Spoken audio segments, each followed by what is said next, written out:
bom dia, boa tarde, boa noite, onde o nosso amigo estiver a nos assistir.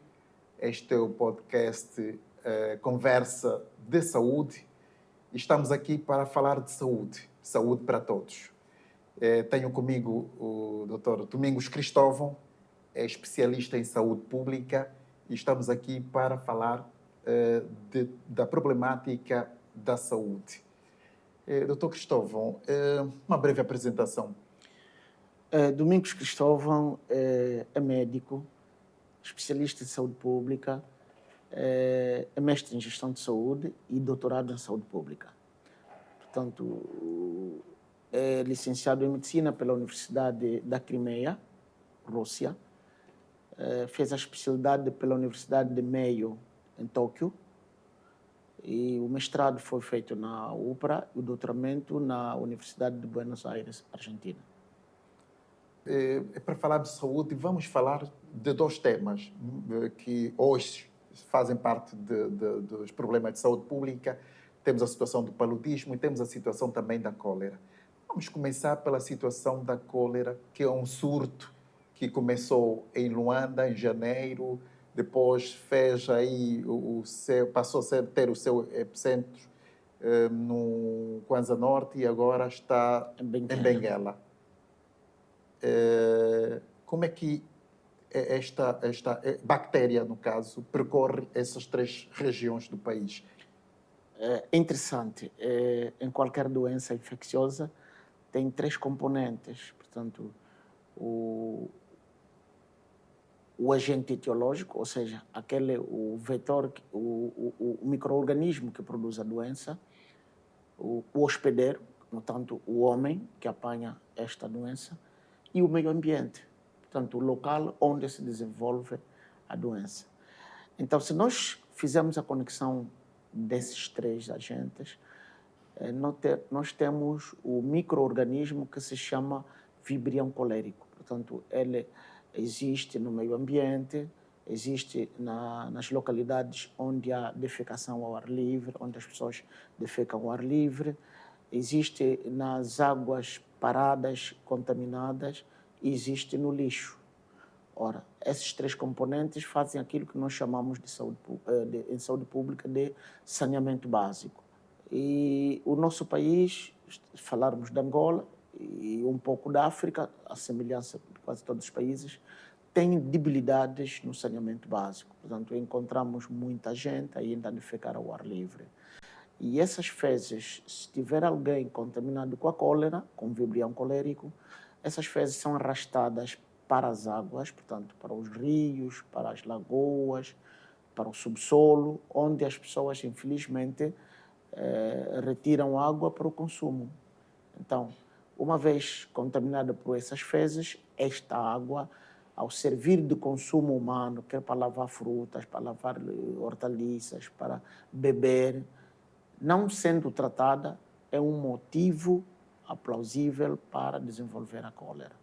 O segundo aspecto é que esta água contaminada, onde as pessoas defecaram, as fezes defecadas ao ar livre foram arrastadas, também serve para rega. E então, ao servir para rega, também pode contaminar as frutas, os legumes, hortaliças, que se forem consumidos não tratados com água potável ou com água tratada com lixívia, também servem, portanto, de veículo para os humanos conseguirem se alimentar. E se considerarmos a pouca higiene ou péssima higiene que nós temos nos mercados onde são vendidos esses alimentos, as frutas, legumes, etc. E há pessoas que também estão a defecar ao ar livre, as moscas vão pousando nessas fezes, carrega consigo através das suas patas e vão pousar nos alimentos. E o que nós temos vindo a ver é que as pessoas nem sequer se comportam em lavar as frutas antes de serem consumidas. Comem essas frutas, comem bolinhos, comem etc., outras tantas coisas que provavelmente terão sido pousadas pelas moscas que pousaram nas fezes. Então, aí está a cólera rebentada. Portanto, O surto começou no bairro Paraíso, em Luanda. Dia 7 de janeiro. 7 de janeiro, e esse bairro Paraíso só tem mesmo nome, porque de Paraíso não tem nada. Quando nós falamos Paraíso, normalmente é uma zona onde é tudo maravilhoso, mas aí é um paraíso de lixo. E há 2 valas no interior. No interior dessas valas onde também defecam. Então aí começou o surto de cólera. Bom, considerando que aí próximo temos o mercado do Quicolo, que é muito frequentado, se não é o segundo, é o terceiro mercado, maior mercado do país. Deve ser o maior mercado, provavelmente. Sim, sem contarmos com o mercado do 30. Do 30, exato. Exato. E do Catintão, portanto, são os maiores mercados do país. Há muita troca de pessoas, há muita mobilidade, e um dos aspectos das doenças infecciosas, quando maior densidade populacional, quando maior interação entre as pessoas, maior é a possibilidade de contágio de uma pessoa para outra. E a forma como as casas lá estão muito compacta, sem possibilidade de recolha do lixo, então facilita todos esses aspectos, a contaminação em massa, falta de água na zona. Falta de água nas zonas, facilitou a contaminação. Portanto, primeiro começou com uma família, e esta família expandiu para os outros compradores, os outros vendedores e, quiçá, aqueles que vieram comprar neste mercado e levaram os produtos para o Bengo, que é muito mais próximo. E, por esta razão, o Bengo tornou-se o segundo foco. E, como também vêm pessoas de outras províncias, vêm de Benguela, Kwanza Sul, o resto tudo, à medida que as pessoas foram vindo fazer compras, foram se infectando. Primeiro foi o Bengo, depois tornou-se o Kwanza Norte. Kwanza Norte terá vindo uma família da zona de Canhoca, né? Canhoca fez as compras aqui, e Canhoca também não tem água potável, é um outro bairro que... É aí onde vimos naquelas imagens as pessoas a serem levados exatamente de forma horrível. No mesmo dia houveram 17 cadáveres, portanto, muitos membros da mesma família e os vizinhos todos que consumiram os alimentos que essa família conseguiu comprar aqui em Luanda, contaminada, portanto, com vibrião de cólera, e expandiu-se. Aí, do Kwanza Norte para Malange, para as outras províncias, já estamos em 17 províncias. 17 províncias das 21, e então expandiu-se. Hoje estamos a falar em quase 19 mil casos, com quase 600 óbitos por cólera. Chegando aqui nesses números, calculando, dá mais ou menos 3,5% de mortalidade. Temos uma taxa de 3,9%. 3,9%. Como é que isso se olha? Estamos no vermelho, estamos no laranja? Não, estamos no vermelho, porque o normal, nos casos de surto de cólera, não deve ultrapassar 1%. E nós estamos nos 3,9%. Portanto, estamos acima da média. E também importa dizer aqui que, se nós compararmos os casos todos a nível dos 25 países da África que estão afetados pela cólera, 40% dos casos estão registrados em Angola. Portanto, quase metade dos casos todos registrados em 3 meses no universo de 25 países estão todos em Angola. Portanto, é uma preocupação bastante grande que tem que se empreender no sentido de reverter essa situação, porque nada abona e nada dignifica o nome de Angola, com o poderio econômico que Angola tem, o poderio hídrico que o país tem, né? Nós somos abençoados, temos vários rios, se não é o segundo, o terceiro maior rio da África está em Angola e muito próximo da cidade capital. Portanto, não teríamos necessidade de... Temos chuvas. Temos chuva, não teria necessidade de nós termos déficit de água potável. Portanto, esses aspectos precisam ser trabalhados, são os aspectos que nós temos vindo, como médicos de saúde pública, temos vindo alertar as autoridades, a quem faz competir, que há uma necessidade de se investir. que há uma necessidade de se investir na água potável para reduzir a propagação das doenças por meio de hídricos. Portanto, de um lado. Do outro lado, há uma necessidade de se trabalhar na melhoria do saneamento básico, porque a defecação ao ar livre é um fenômeno que nada contribui para a prevenção. É difícil termos casas de banhos públicos. É difícil. Em princípio, tem custo elevado no mercado, nas ruas, nas paragens. Nós temos vindo a ensinar como fazer as latrinas. Portanto, independentemente do tipo de construção que o indivíduo tem, o mesmo material utilizado para a construção da sua casa pode ser construído uma latrina. Portanto, se a sua casa é de lata, é simples abrir um buraco, né, tapar com troncos e vedar com lata. Se a casa é de chapa, também pode fazer um buraco, tapar o buraco com troncos, deixar um buraquinho onde você vai fazer as necessidades e vedar o buraco com chapa. Se é de madeira, pode ser feito. Se a casa é de alvenaria convencional, portanto, de blocos, de tijolo, que pode fazer uma casa de banho também convencional. Esses aspectos simplesmente precisam aprimorar-se. É preciso que haja uma mão um pouco dura na questão de ensinar e obrigar as pessoas a utilizarem latrinas. Mas também um aspecto aqui que é muito importante. Portanto, o governo também tem dois caminhos para realizar essa tarefa.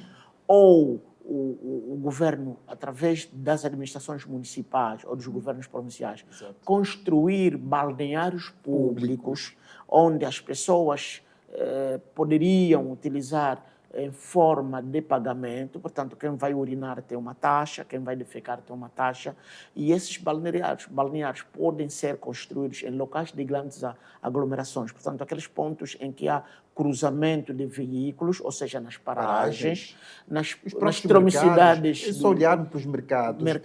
A quitandeira tem um negócio e quando quiser urinar, logo virá para a casa de banho. E é uma forma de dar emprego, é uma forma de civilizar a população, porque quem defeca ao ar livre é um atentado ao pudor. Mas não acontece porque as ideias existem. As ideias existem, simplesmente faltam daqueles que devem implementar, não implementam. Portanto, é esses que nós estamos a apelar, que devem implementar. Há uma outra forma que também pode ser resolvido. Portanto, não tendo capacidade ou não deixando que o governo faça tudo, pode terciarizar esse serviço. Portanto, pegar no tecido empresarial privado, e esses podem fazer a construção de latrinas e explorar. É um negócio também, é um negócio rentável, é um negócio que tira muita gente da pobreza, vai dar emprego por isso, é uma possibilidade de manter o saneamento básico. Portanto,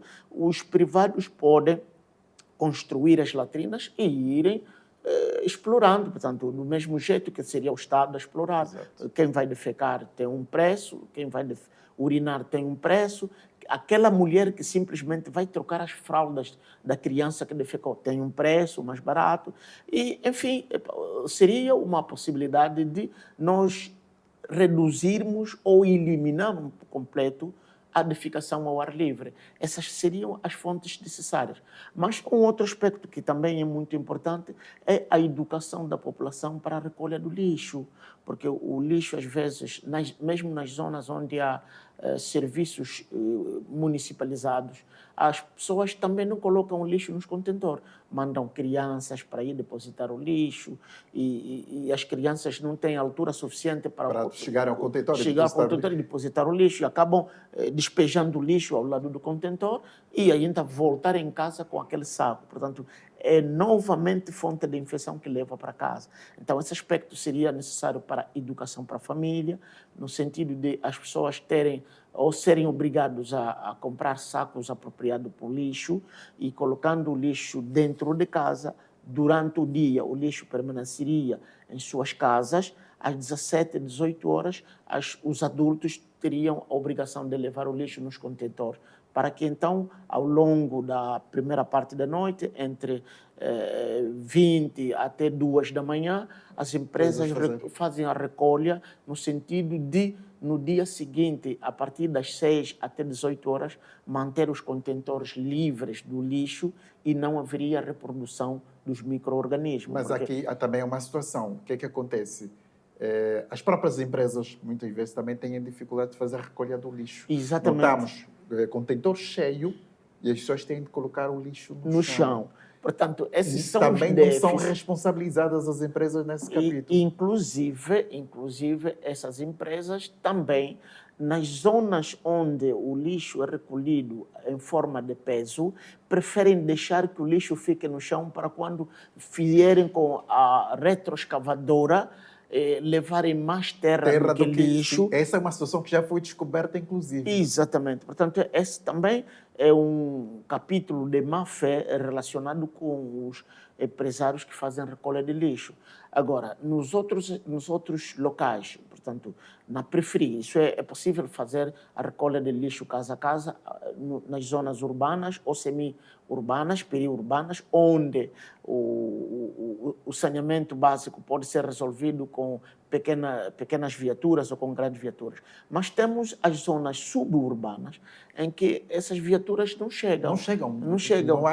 Não há caminhos. Não há caminhos. Por exemplo, o bairro Paraíso é um exemplo. Os carros não chegam. Aqui talvez pudéssemos fazer outra estratégia. Seria, então, pontos de colocação do lixo e seria através de motorizadas, as chamadas cupa-patas, ou aquelas caleluias, que são motorizadas de 3 rodas, fazer a recolha casa a casa. Mas já há algumas experiências privadas a surtirem efeito em alguns bairros. Só que nós precisamos que essa experiência possa realizar-se em simultâneo em todos os bairros, porque nós não podemos ter um bairro limpo, um bairro sujo. Se nós fizermos a estratégia de colocarmos esse tipo de ações, esse tipo de estratégias em simultâneo em todos os bairros, nós vamos ter os bairros limpos. Aí nós não vamos ter bairros com cólera e bairros sem cólera. Então, é preciso fazer as ações em simultâneo, se for possível, em todos os bairros, em todos os municípios e em todas as províncias.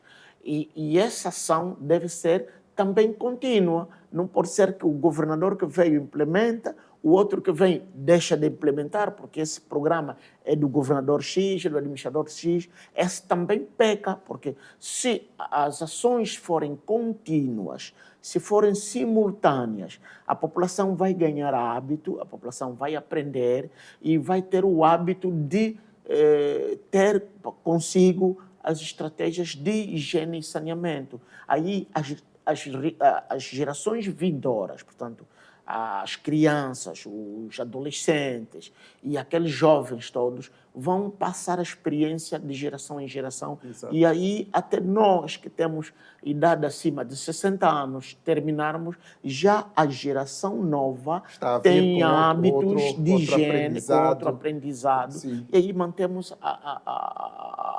o país limpo. Falou um aspecto muito bom de que quando chega um governador implementa, ou quando o outro chega retira. Tivemos exemplos claros aí há coisa de 15 anos. Estava-se a montar balneários públicos no centro da cidade de Luanda, depois já não se viu nada, os tais balneários também acho que desapareceram, não houve mais nada. E tornaram-se até zonas de depósito de lixo.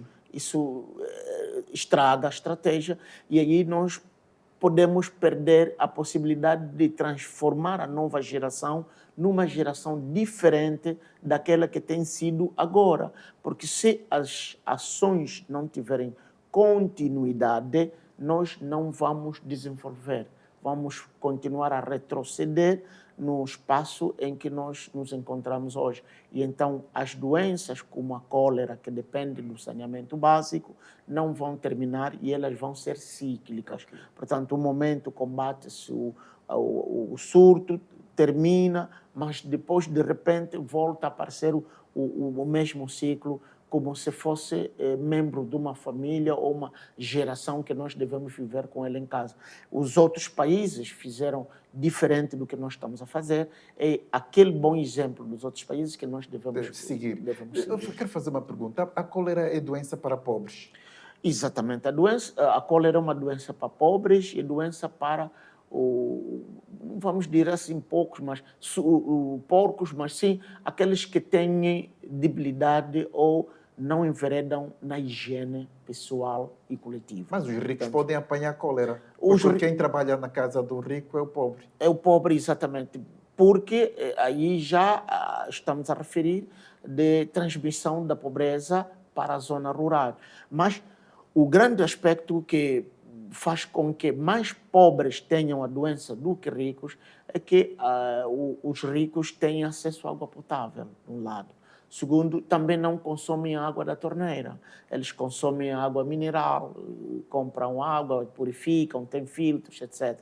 E os pobres, infelizmente, que é a população de maior parte, ou seja, a maioria, consomem água não tratada, não têm água potável, e mesmo a água que sai da torneira, por conta de a tubagem ter passado em bairros muito pobres, essas tubagens têm sido vandalizadas, e ao ser vandalizado para fazer canalizações, já não se consegue fechar hermeticamente a tubagem, e aí há infiltração de fezes por conta da defecação ao ar livre. Então, a água da torneira também já não oferece segurança para dizermos que quem bebe água da torneira é água potável. Por que é que não se consegue, e falou muito bem que Deus abençoa esta terra com rios e lagos, qual a dificuldade se tem de dar água potável ao cidadão? Portanto, a grande dificuldade reside nas políticas públicas.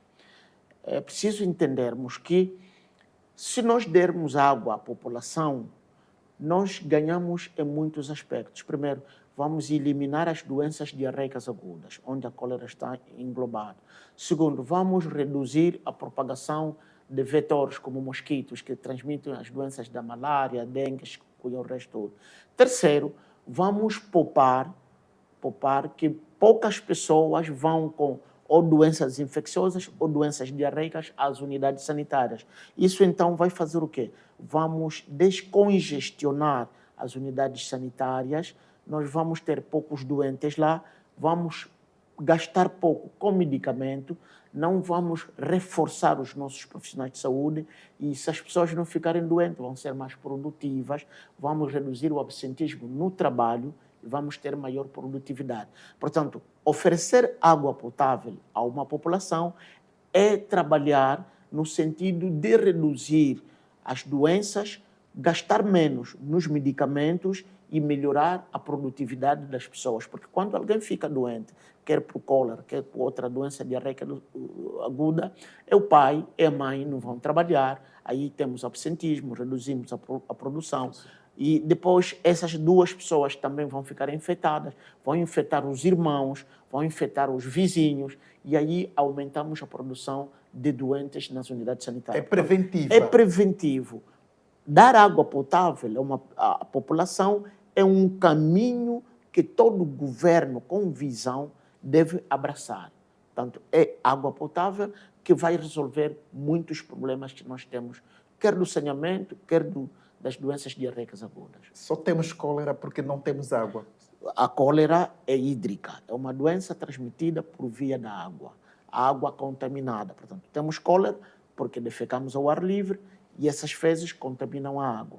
E a água que nós consumimos não é potável. Então, aí temos cólera. Se nós dermos água potável à população, deixarem de consumir água não tratada, e se nós obrigarmos a construção de latrinas, balneários públicos, aí nós resolvemos os aspectos todos das doenças diarreicas agudas. Estamos a falar aqui na questão da higienização e notamos que a população, a nossa população, grande parte, ainda vive abaixo da pobreza, não tem condições sequer de poder comprar a lexívia para limpar aí onde o parente que está com cólera, limpar o espaço, o meio. Nessas situações, como é que se devia resolver? Portanto, na altura que eu era diretor municipal da saúde do Belas e do Quilamba Quiache, eu vivi essa experiência. Até porque o meu curso de especialidade em saúde pública no Japão, a minha tese foi sobre a cólera. E então, quando nós éramos gestores nesses 2 municípios, nós fizemos diferente. Portanto, nós, na Direção Municipal da Saúde, comprávamos hipoclorito. E esse hipoclorito comprado, os serviços municipalizados têm uma verba, chamado os direitos da municipalização. E lá temos algumas rubricas, que é aquisição de material gastável de especialidade. Nessa rubrica pode-se comprar lixívia, hipoclorito. E então, com esse hipoclorito, nós criamos algumas brigadas. E essas brigadas iam de casa a casa, nas zonas mais afetadas, de casa a casa, potabilizar os tanques, porque a nossa população tem reservatórios. Então, potabilizávamos os tanques e os caminhões cisternas que vendiam água à população. Nós tratávamos. E quando nós começamos a tratar esta água, nos tanques, quer subterrâneos, quer aquelas em forma de aqueles bidões plásticos. Bidões plásticos de 5, 20, 15 mil litros, nós fazíamos o tratamento dessas. A cólera no Quilamba Quiache, por exemplo, no surto epidêmico, ou na epidemia de 2006, 2008, o Quilamba Quiache foi o primeiro município a eliminar a cólera. Nós ficamos durante 3 meses com cólera, mas depois eliminamos quando abraçamos essa estratégia. Os outros municípios ainda debitavam casos e nós, como nós tínhamos até uma reunião no Ministério da Saúde, onde todos os diretores municipais davam o ponto de vista diário das atividades desenvolvidas, nós éramos chamados de 00. Quer dizer, quando chegasse no nosso dia, na nossa hora de reportar os casos registrados no município, nós dizíamos, temos 0 casos e 0 óbitos. Então, ficamos a ser chamados e conhecidos de 00. Portanto, essa estratégia de tratar a água que a população está a consumir deu um grande efeito, porque a população não tem dinheiro para comprar lixívia, não tem dinheiro para comprar hipoclorito. Nós comprávamos e fazíamos o tratamento da água. Inclusive, lá nas zonas onde tinha chafarizes mesmo da rede pública, sim. Nós colocávamos lá equipa que fazia a potabilização da água que está a sair da torneira. Aí conseguimos resolver o problema da cólera no Quilamba Quiache. Ok. Doutor, há uma polêmica que se criou logo no princípio da cólera, quando se falou de que tinha que se fazer o tratamento da água com lixívia. A lixívia deve ser colocada na água ou não? Portanto, toda a água que é consumida em todo o mundo, em qualquer país, é tratada com lixívia.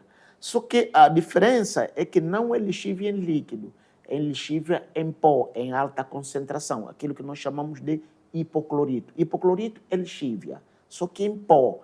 E então, tem que se fazer uma diluição de formas a conseguir a lixívia em 90% ou 75%.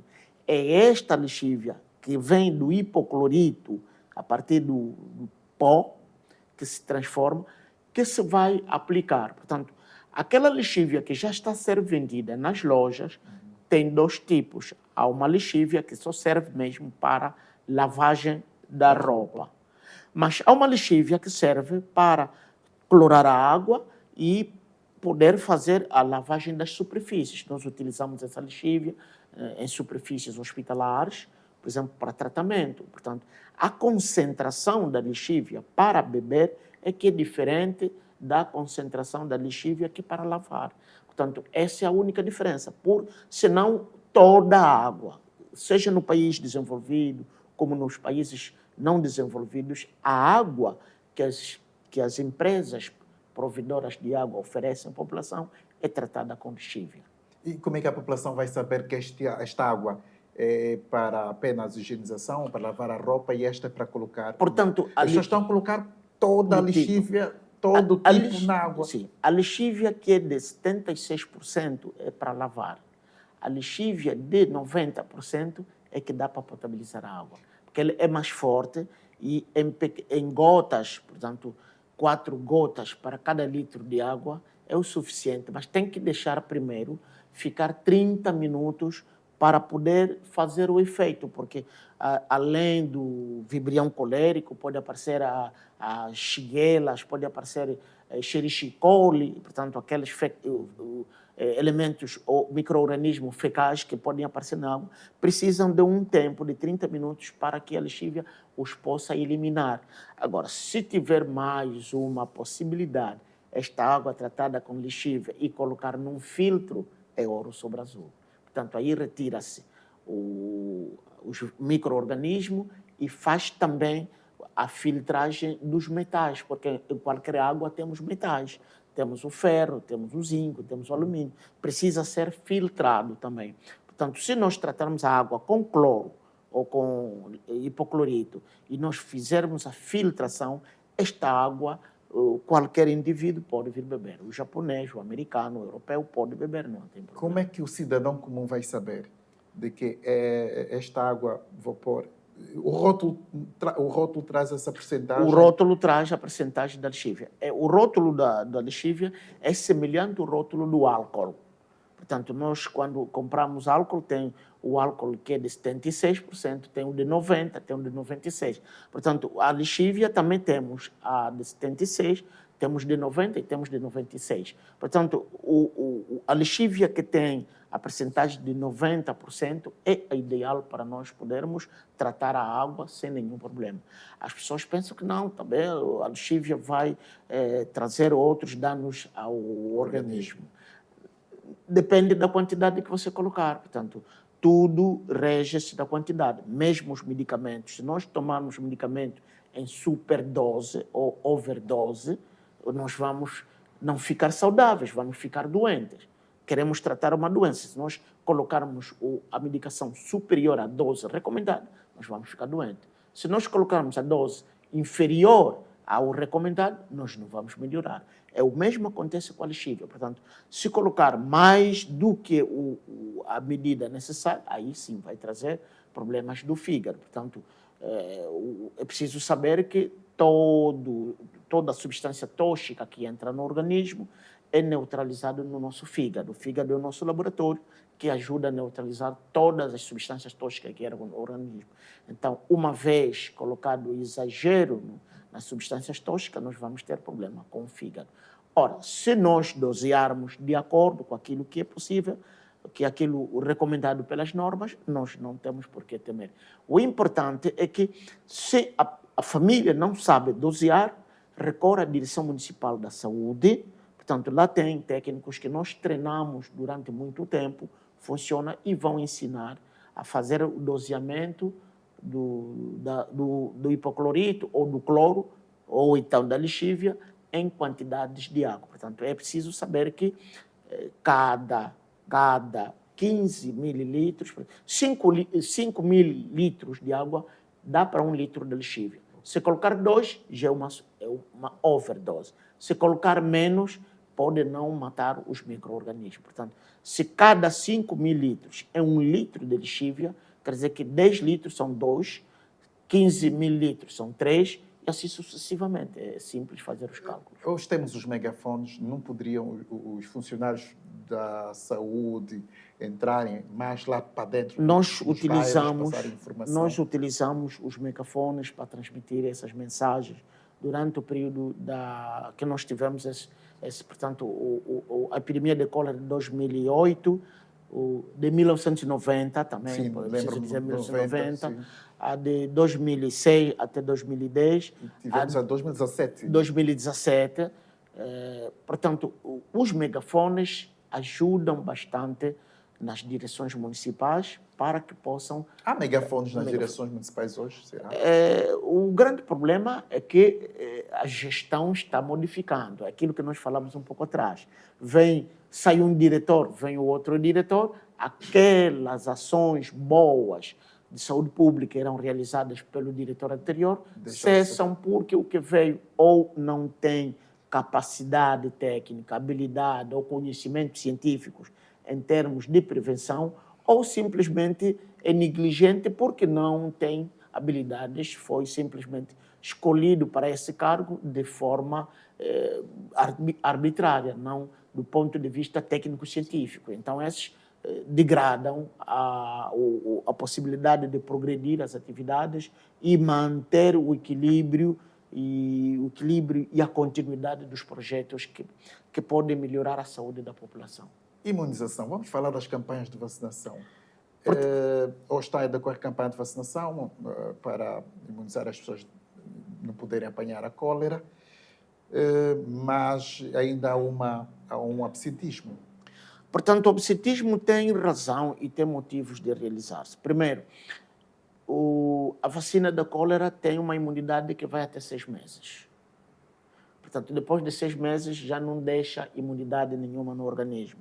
Segundo, a produção de vacina de cólera, dada a doença existir e persistir nos países pobres, os países ricos abstêm-se de produção de vacina. Portanto, se nós quisermos falar, por exemplo, da produção mundial, é de 6 milhões de doses por ano. Ora, só o país Angola, nosso país, temos 35 milhões. Quer dizer que nós precisaríamos de mais ou menos 5 anos de produção para nós podermos vacinar toda a população. E a vacina só dura 6 meses. Então não é viável. Não é viável. Até eu diria que comprar vacinas para aplicar na população é desperdício de recursos. Esses recursos que são aplicados na compra de vacina podem muito bem ser aplicados na compra de hipoclorito e no fornecimento de água à população, na construção de latrinas para que deixe de existir defecação ao ar livre. Seria mais utilidade, seria mais útil, melhor eficiência, eficácia, do que comprar vacinas para meia dúzia de pessoas e as outras não vacinar. Veja como expandiu-se a cólera a nível do país. Em 3 meses, das 21 províncias, 17 ficaram afetadas. Então, não tem como vacinar toda essa população. Vai vacinar uma seleção, uma amostra de determinada população que não é representativa. O ideal, este dinheiro, é aplicar na compra de hipoclorito, construção de latrinas e oferta de água potável. É a melhor vacina para a cólera. Obrigado, doutor. Muito obrigado, doutor Cristóvão. E os nossos amigos que nos acompanharam, bom dia, boa tarde, boa noite, independentemente do fuso horário em que nos está a acompanhar. E estaremos brevemente numa próxima conversa com o doutor Cristóvão. Obrigado.